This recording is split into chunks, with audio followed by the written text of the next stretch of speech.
there very well could be chocolate on my face. I am someone when I bake, I have to taste it all.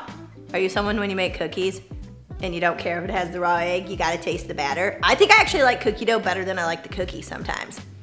But it is holiday baking season time, and there was a time in my life before kids and before, you know, being an entrepreneur that I would probably bake 12 to 15 types of cookies or candies or some type of holiday treat. A lot of the things I made were some of the ones that my mom made growing up, just made me, you know, think of her. It's a way that I bring our tradition into my family, but oddly, I don't have any flour or sugar in our cupboard anymore. I don't enjoy baking as much as I did. I love eating it, but part of when I make it and it's here, I don't have an off button, so I generally just buy what I want at like local bake shops. But I was like, how much am I gonna get into baking this year? And I was like, it's probably not gonna be much. Like, I'm gonna do a couple things with the boys, you know, like the whole cookie decorating thing, gingerbread houses, but I had something pop up that I did need to make a candy for. And so today I want to show you this super quick and easy holiday treat that you do not need an oven for. You do not need flour. You do not need sugar. If you are terrible at baking, this might be the easiest recipe.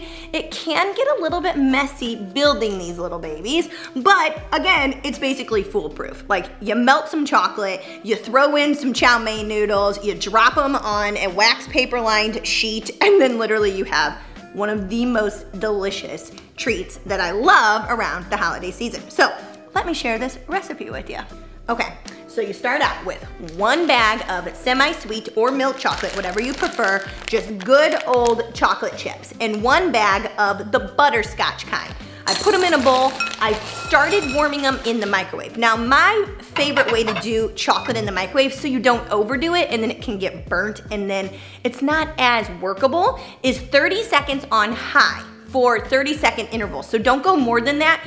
Yes, at the beginning, you're gonna barely be like, it's not even melting yet, but trust me, it is. It took me about 2 minutes total to get it to the consistency I wanted. And the chocolate is still cool at that point, but it'll drizzle right off the spoon. And then you throw in your chow mein noodles.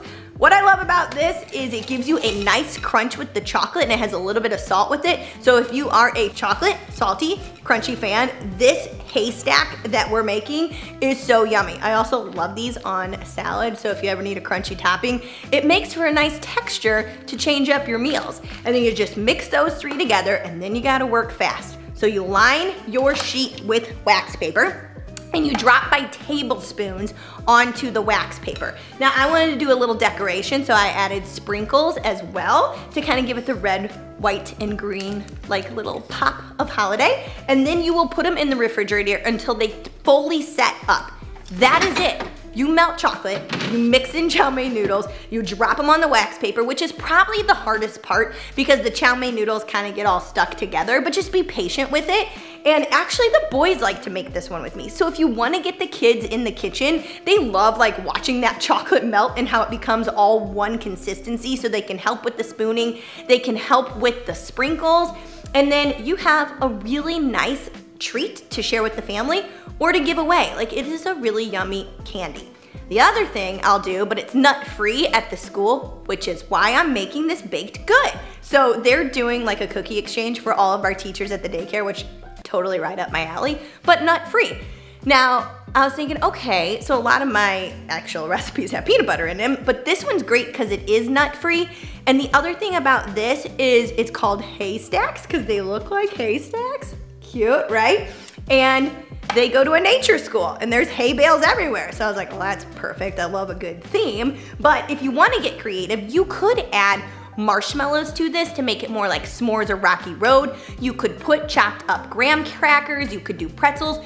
Like, you could get so creative with this to change up the flavor. So that is my super simple, foolproof, if you don't like to bake but want to make a holiday treat to share with your family and friends, recipe. All right, so that's all I got.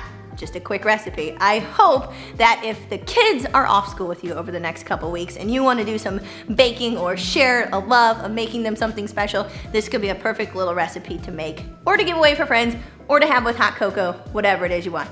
But share in the comments, what are your go-to holiday tradition recipes? What are you baking this season? Oh, and by the way, I did work the macros on this, so if you're someone who wants to know the calories, this should make you 3 dozen.